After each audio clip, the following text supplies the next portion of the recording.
Eu acho que talvez a gente devesse ter visto isso mais, né? Já no primeiro tempo, quando o Palmeiras talvez tenha saído de maneira até mais arrebatadora para frente. Foram jogos parecidos, porém, essa diferença acho que ela é essencial.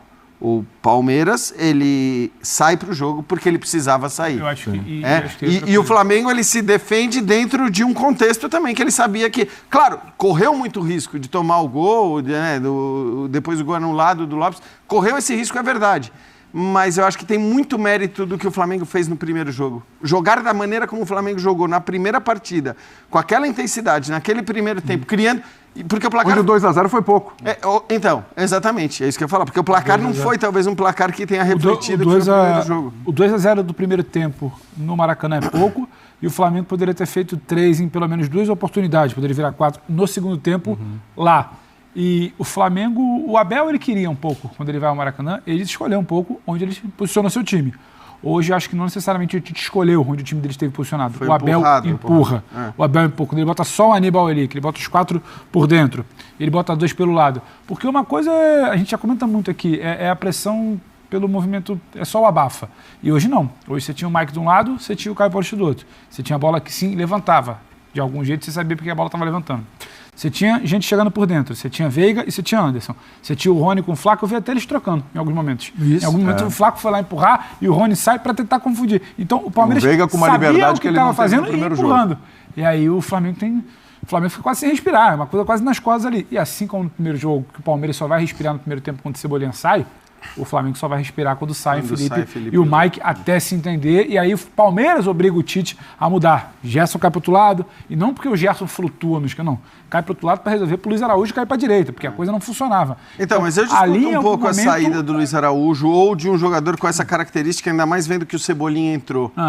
Né? Porque, assim, a gente sabia que... Não, tô falando do primeiro... Não, sim, eu tô falando no segundo. Eu tô falando no segundo, porque... O Cebolinha entrou no finalzinho, 88. Então, talvez não tivesse condição... no lugar do Arrascaeta, condição de jogar mais tempo e tal, mas, enfim, o jogador com essa característica... O Bruno estava também, né, no banco.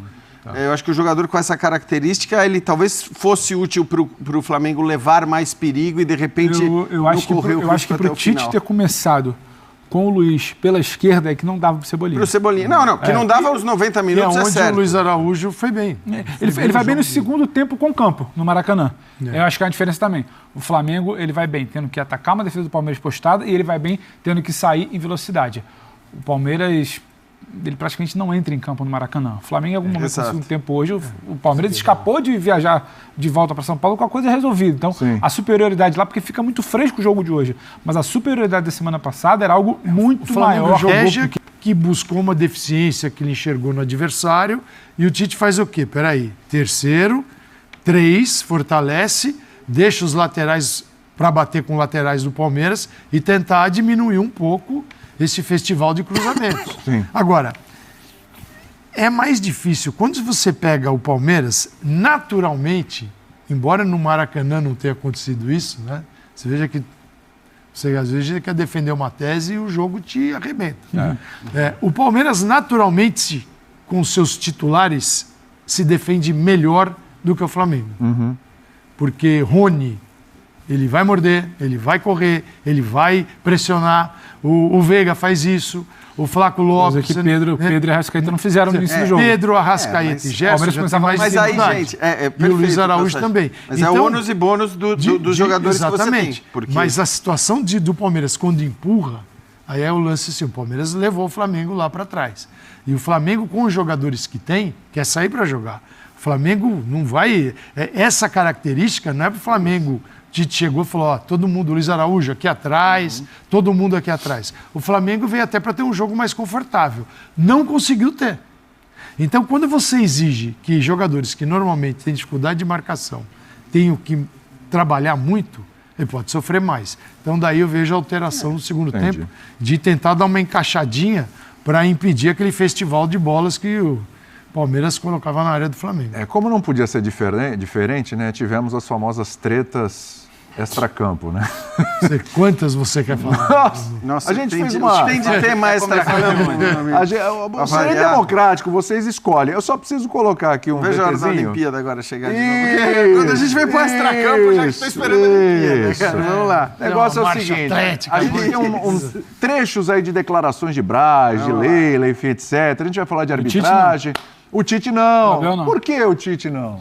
É uma decisão do Flamengo. Os jogadores e o Tite não falaram hoje. Por quê? Roda aí, falou. Vamos lá, vai. Vamos lá. Daqui a pouco eu te explico. É assustador o pênalti em que nem, assim, com a facilidade que se manda continuar o jogo com a maior tranquilidade do mundo, sem braço esticado, braço...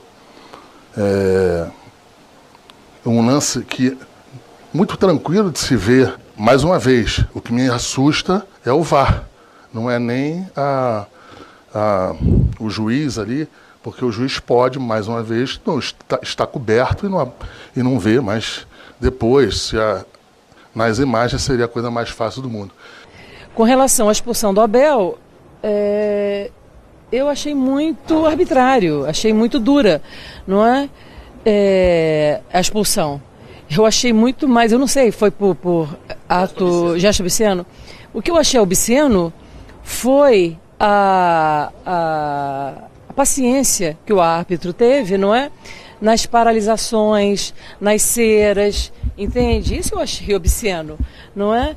O pouco acréscimo que se deu. Pois é. Então, vamos lá, vamos debater os dois lances aí que o Braz reclama. Depois a gente vai falar do Abel também, porque, né, o gesto obsceno, segundo o Daronco, o gesto obsceno. Foi lá nas partes baixas e, né, mostrou pro Daronco. Bom, a gente vai discutir isso. Esse lance aí, é óbvio, é claro que é pênalti? Tá tão escandaloso assim? Para mim, eu não vejo o contato. Eu vejo o Vitor firmando o pé no chão e o Gerson caindo. Ele está muito bem colocado, é bom destacar isso. Sim. E não vejo razão para a chamada de VAR aí, não. Alguém acha que foi pênalti aí? Não. O toque seria no segundo pé do Gerson, né? É. Que já estava caindo. Eu acho que vai ficar no... Como disse o Gacibo uma vez, tem lances que são 5-0 numa mesa de 5 pessoas e lances são 3-2. Vai ficar nisso e, para mim, não vai justificar o... Olha, ninguém fala, vai falar o dirigente para reclamar da arbitragem como se a classificação tenha sido sofrida só por isso. Meu ponto é esse. E aí está caminhando para isso. O pós-jogo, antigamente, ele era o pós-jogo daquela história antiga, do repórter que entra no vestiário, depois ele vira de uma zona mista pasteurizada, depois do cara que fala só na saída do campo, agora ele virou o pós-jogo do dirigente comentando a arbitragem. Sabe? Aí eu já acho que esse é um lance, assim, que é muito difícil de interpretar, de ver, porque se eu escolher um lado, eu acho que qualquer lado que você escolha, você não está errado. Se o árbitro dá no campo. Né? Pelo seguinte... o Gerson tinha tudo para sair com a bola de frente para o gol. Ele não vai se atirar. Então algo aconteceu ali. O pé é o Vitor Reis. O pé dele, você não vê, você não consegue dimensionar o contato. Sim. Aí, a gente não vê longe, o contato, esse é o problema. Longe, de longe você fala, é pênalti. Aí a hora que se aproxima, você não consegue ver. Mas também te afirmar que não foi nada, eu não consigo. Entendeu? Eu acho que é um lance para o momento, para o árbitro. Como no outro lance, por exemplo, o lance do braço. A Renata Ruel acha que foi pênalti, acredita que sim. O Simon que não. A gente vai mostrar na sequência. Agora, ninguém duvida que a bola bateu no braço. Sim, são as interpretações de cada um que são diferentes. O problema para mim é que, assim, sempre no Brasil, qualquer interpretação é válida. Porque a gente tem... Então, assim, vamos pegar o exemplo desse lance na Premier League. Que a gente sempre fala, que para mim eu sei que os colegas não concordam, mas para mim não existe comparação, assim, do quanto é melhor na Premier League do que nas outras ligas europeias, inclusive. Eu acho que lá é melhor porque todo mundo aceita. Não, eu acho que é melhor porque lá existe um critério muito claro de que é o seguinte, esse lance aqui, ele não seria nem discutido a partir do momento em que o árbitro não marcou. Porque a gente não vê na imagem o tal do toque. E se o árbitro tivesse marcado, também ninguém iria discutir. Então, você tem um pouco razão. É verdade. O bom é que, assim, quando você tem lances em que claramente a decisão precisa ser do árbitro, até porque a imagem de vídeo não mostra nada diferente, acho que é diferente do lance do braço, que é uma coisa interpretativa, da bola tá indo pro gol, não tá indo pro gol, tá vindo de cima para baixo, o braço tá aberto, Sim. que é um lance... Aí, ó. Que é um lance interpretativo, mas que no Brasil, o que acontece com todos os lances de arbitragem? Porque ninguém tá discutindo que a bola bateu no braço. Tem gente falando do empurrão no Murilo, eu nem acho que esse tipo de... Isso aí não é empurrão. Mas acho que a questão é o quanto que esse toque é um toque... a interpretação que o Simon fez é uma, a que a Renata fez é outra. E no Brasil, esse é o problema. Como toda interpretação acaba sendo válida, é óbvio que o torcedor de um time vai falar uma coisa, o torcedor do outro time vai falar outra coisa, e aí a gente tem as certezas absolutas. E essas certezas absolutas, elas fazem um mal enorme para o futebol brasileiro. Porque, assim, basta você definir os padrões. Quando eu falo da Premier League, e eu sei que os companheiros não concordam tanto, eu gosto da Premier League porque lá o critério é muito claro. Lá o critério em relação... E claro que vai ter erro lá também. Sim. Vai ter erro crasso em qualquer coisa. Tem erro em Copa do Mundo, tem erro em Euro e tal. Mas lá você tem um critério muito claro. De que o pênalti precisa ser um pênalti muito claro, que o cara teve uma intenção, que o cara fez alguma coisa... Não é o nosso critério. Aqui, muitas vezes, em vários jogos, isso daí seria marcado por Nós temos fases, porque a gente é de fase. Né? A gente tem fase do campeonato que toda bola, todo contato de bola com o braço, com a mão, é marcado pênalti. Aí você tem uma fase do campeonato que isso muda. Agora eu entendi, eu estava tentando entender por que o braço está esticado. Por que o braço está esticado? A Renata vem com o argumento, você pegar a regra, você fala assim, não é uma posição natural. Realmente, assim... Só que, para um zagueiro, o que ele está buscando? O contato ali para não perder a referência do atacante. O atacante. O zagueiro vive do contato, gente. Você está aqui, e não é um contato com falta. Ele precisa sentir. Você está ali. Você precisa saber onde está o cara, vai dar o giro. Só diz que o braço é o seu olho ali. E nesse caso, ele vai para tentar o contato e o Pedro sai, né, para evitar o contato. Então é natural que o braço esteja esticado. Agora, é uma posição antinatural? Tá bom, marca o pênalti. Eu acredito que isso é da natureza do jogo também, o cara buscar esse contato. Uma coisa é alguém chutar a bola no gol, você está assim. Cara, ninguém fica assim, você está tentando dar uma de goleiro e aí evitar. Agora, essas questões do o que é uma posição antinatural... Então, por isso que você tem que definir padrão. Como é que alguém sobe para cabecear, por exemplo, sem subir com esse apoio dos braços? Ninguém sobe com o braço aqui. Então é o seguinte, muitos pênaltis são marcados quando o cara está aqui, a bola bate no braço. É natural de quem sobe. Diferente se o cara vai fazer um cruzamento, você está aqui, você botou o braço na frente do corpo aí, né? Você dá um tapa. O problema é assim, acho que a gente precisava... Mas a maneira que se fala na entrevista é isso, que bloqueou o chute, o que não cabe é, de um lado... Óbvio que foi. Exato. Do outro também. Óbvio que não. Só que assim, enquanto tiver uma camisa de um lado e outra camisa do outro, a gente não consegue analisar e apontar soluções para os problemas da arbitragem de uma maneira minimamente irracional. Então, essa irracionalidade na discussão da arbitragem, porque a discussão da arbitragem só acontece nos lances específicos, ela torna impossível a melhora. A melhora, são coisas tão óbvias e tão fáceis até de serem feitas. Num começo de campeonato, você mostrar uma série de lances e falar, gente, isso aqui não vai ser mais pênalti, tá? Isso aqui não vai ser mais pênalti, isso não vai... Eu estou pondo tudo, não vai ser mais pênalti, porque eu sou a favor dessa... Sim. Para que a gente pare com esse negócio de que tudo é pênalti. Eu vou te dar um exemplo aqui que foi muito polêmico na Euro até. O lance do Cucurella no Espanha e Alemanha. O braço dele está aqui, está abaixado, a bola bate no braço. Aí tá pênalti no dia seguinte, assim. Olha, teve essa palestra aqui do Rossetti para os árbitros. Ele mostrou um lance exatamente assim e disse: isso não é. Roma?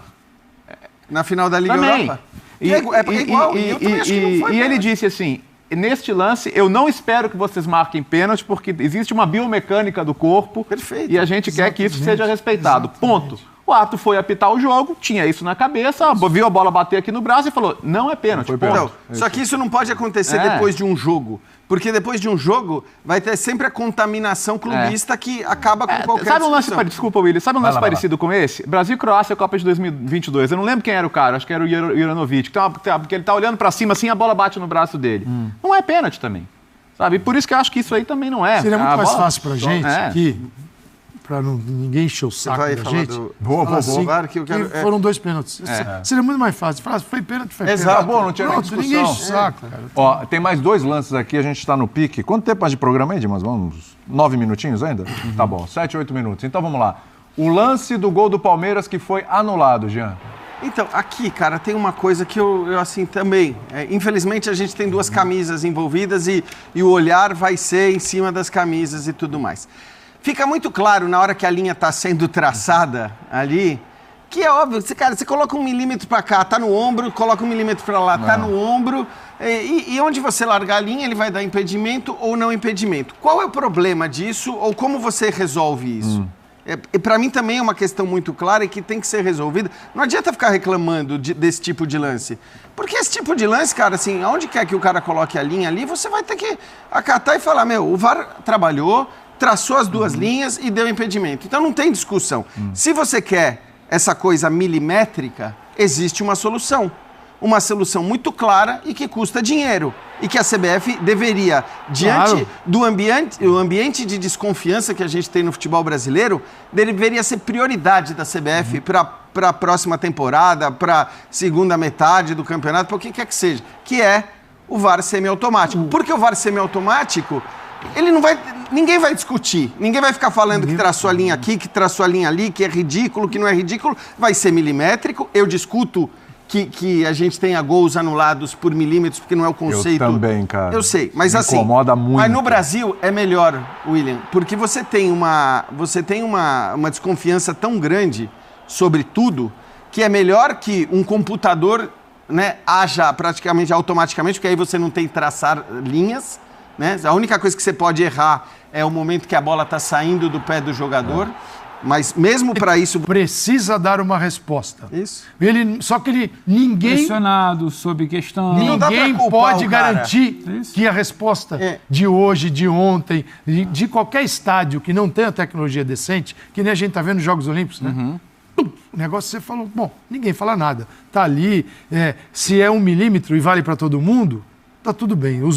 Todos os milímetros serão respeitados. O problema é que este milímetro aqui pode passar para cá, o outro porque milímetro. eu acho que assim, e não é má fé. Então, não é má fé. Falta de tecnologia. Eu acho que é muito importante dizer isso, e esse jogo é um bom exemplo disso, porque assim, é óbvio, quando a gente vê o cara traçando a linha, a gente vê, ele põe um pouquinho para a direita, põe um pouquinho para a esquerda, e a gente vendo fala, tanto aqui como aqui, tudo bem, vai valer. Só que assim, eu só quero fazer o adendo, que é o seguinte... Fecha só pra gente falar do Abel. Se eles estivessem mal intencionados, se o VAR estivesse mal intencionado ao dar o impedimento do Flaco Lopes, como que um VAR mal intencionado não chamaria o árbitro para olhar o pênalti para o Flamengo? Sim. Então, é isso que eu quero dizer. Se o VAR está mal intencionado... Ele faz o serviço completo. Ele faz o serviço completo, ele vai fazer só para um lado. E o VAR...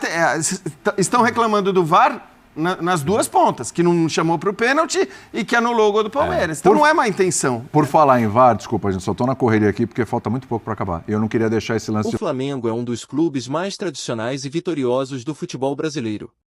Aqui está uma lista detalhada dos principais títulos conquistados pelo Flamengo ao longo de sua história. Títulos nacionais. Campeonato Brasileiro, Brasileirão.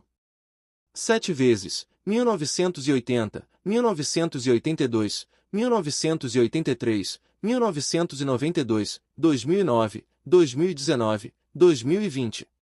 Copa do Brasil. 3 vezes, 1990, 2006, 2013. Copa dos Campeões. 1 vez, 2001. Títulos internacionais. Copa Libertadores da América. 2 vezes, 1981, 2019. Mundial Interclubes, Copa Intercontinental. 1 vez, 1981. Copa Mercosul. 1 vez, 1999. Copa Ouro Sul-Americana. 1 vez, 1996. Títulos estaduais. Campeonato Carioca.